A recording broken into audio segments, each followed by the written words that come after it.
If you travel with your Switch a lot, one thing you may have noticed is how quickly the battery can drain when you're playing a demanding game. You don't have to be away from a charger for long before you see the dreaded low battery indicator. Knowing I had a long flight coming up over the holidays, and lots of time when I would be away from chargers, I decided I wanted to get some kind of charging solution. So I bought 3 of them. Here I'm going to go over how I decided on these 3 choices, the differences between them, how they may work for you, and ultimately which one I decided I liked the best. Now before we go any further, I do need to mention one possible problem with charging. Typically this is a dock issue, not a battery issue, but part of the problem is worth noting. I don't want to get overly technical, so I'll link some videos in the description that go into more detail. Basically, the Switch charges with a USB-C connection, and there are supposed to be standards for how USB-C handles power loads. The problem is that the Switch doesn't exactly conform to those standards, so some people have reported their Switches getting fried by third-party hardware. Again, this is typically a dock issue. I haven't come across much in terms of batteries frying Switches, but it's something to keep in mind. I haven't had any problems, but wanted to make sure you knew about it so you're more informed. Moving on, I wanted a battery that had a lot of capacity but also didn't take up a lot of space. I like the idea of a charging case because it could be dedicated to the Switch and I could basically keep it shelled up while it was out of the dock. There are a few options out there, but nothing I would have considered definitive. I saw a lot of good talk around the SCharge, which made waves last year after a high-profile crowdfunding campaign.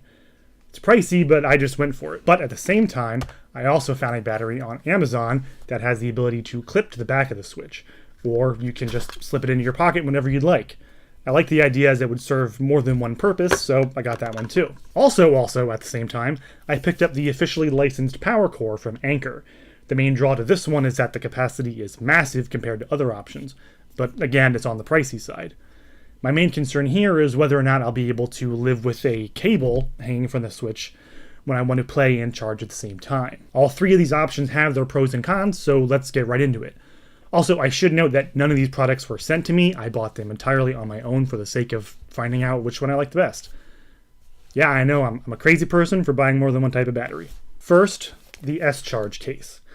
I like the form factor of this thing. It feels sturdy and is pretty much exactly what I had in mind when I thought Switch battery case. The top flap flips up so you can slide the Switch into it just like you would with using a dock.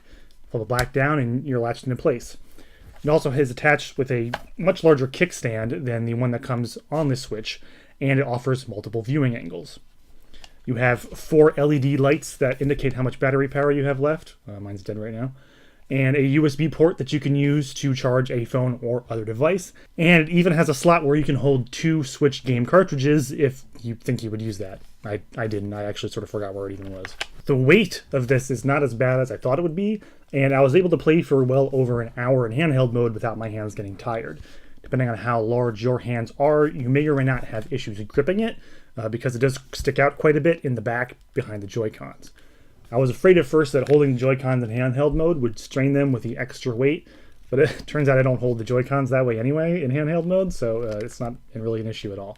The main thing I don't like about the SCharge is that sometimes it seemed like my Switch was actually not attached properly, and I had to push it back down in order to get it to connect again.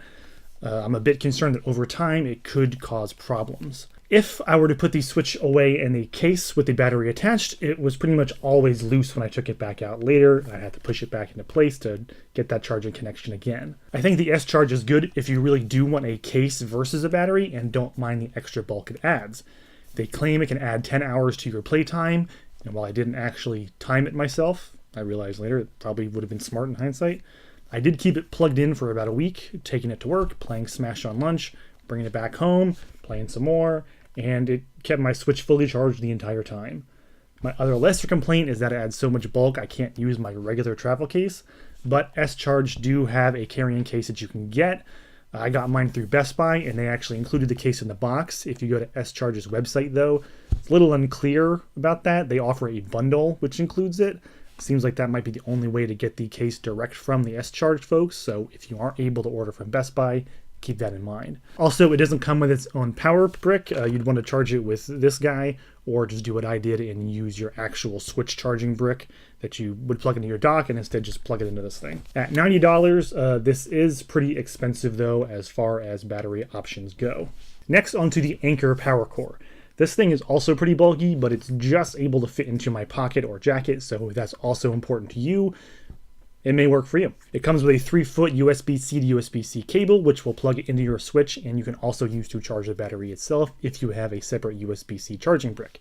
I again charge mine using my regular Switch dock power cord because I don't have a separate USB-C charger. This charger is a beast. Anker claims it gives you 2.5 full charges of your Switch, and my playtime supports that. I was also able to charge my Switch, my phone, my Vita, and still have 3 lights left. In terms of pure capacity, this one can't be beat. One of the annoying things about this kind of charger, though, is that you can't use the Switch in tablet mode because the charging cable comes out the bottom of the Switch. I have a stand I use to adjust the height and angle of my tablet plate anyway, but if you don't have something like that and you like using tablet mode, you're going to have a bad time. This guy's also pricey at $90, but I got mine on sale for $50, so maybe keep your eyes peeled for a sale like that. Anker also sells a very similar PowerCore without the Switch branding that's a bit cheaper. However, both Anker and Nintendo claim this particular battery is designed to work with the Switch's weird version of USB-C I mentioned earlier. It's up to you whether or not you think that's worth considering. Anker also sells a smaller capacity version of this for $70. Finally, let's look at the battery I bought on Amazon. Now, this was sold by what appears now to just have been a random seller, so I did some research into the logo on the back here, and it turned up a company called GuliKit. I hope I'm saying that right. Apparently they make other Switch accessories, but I'm hesitant to give the whole company much of an endorsement since I wasn't able to find much information on them outside of their own website.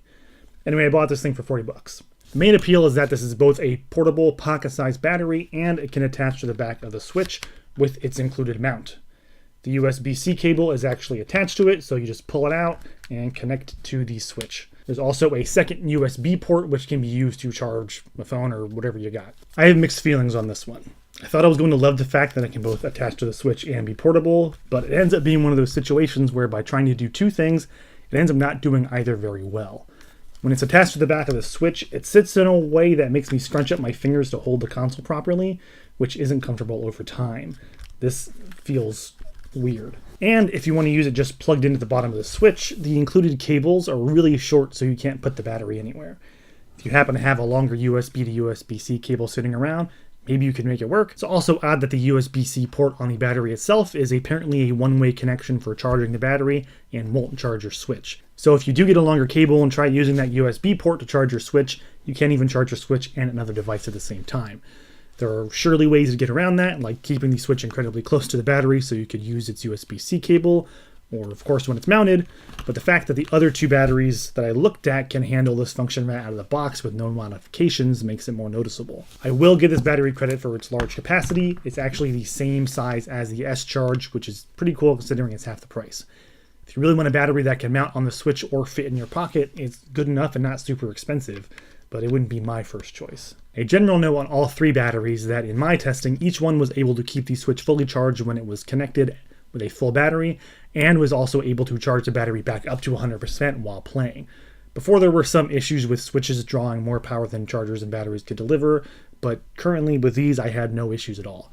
That might not work in every case all the time, since we know the Switch draws power differently based on the demands of the game you're playing, but during my playtime it charged and played at the same time, no problem. So 3 batteries, 3 different ways to use them. Personally, I think the Anker PowerCore is the way to go. I was surprised I felt this way though. I really thought that I was going to want a case, but I found that the cases just didn't feel right to hold and play while the battery has a cord that can fit into my pocket. If you don't have pockets, I can understand that being difficult though. It also has the highest capacity of any of the batteries, and really any battery that I saw out there. Now again, I did get this on sale for $50 as opposed to the $90 retail, and that is important to consider. I'm not sure I would jump at it for full price. Maybe I would get the smaller version instead, or the cheaper options that I looked at. You do have the option of getting that cheaper PowerCore that is not Switch branded as well, if you're okay with that. If you do want to stick with a case though, I think the SCharge could be a good choice, but since the connection doesn't feel as secure, I don't think I would want to pay full price for it, especially if you have to also buy a separate carrying case.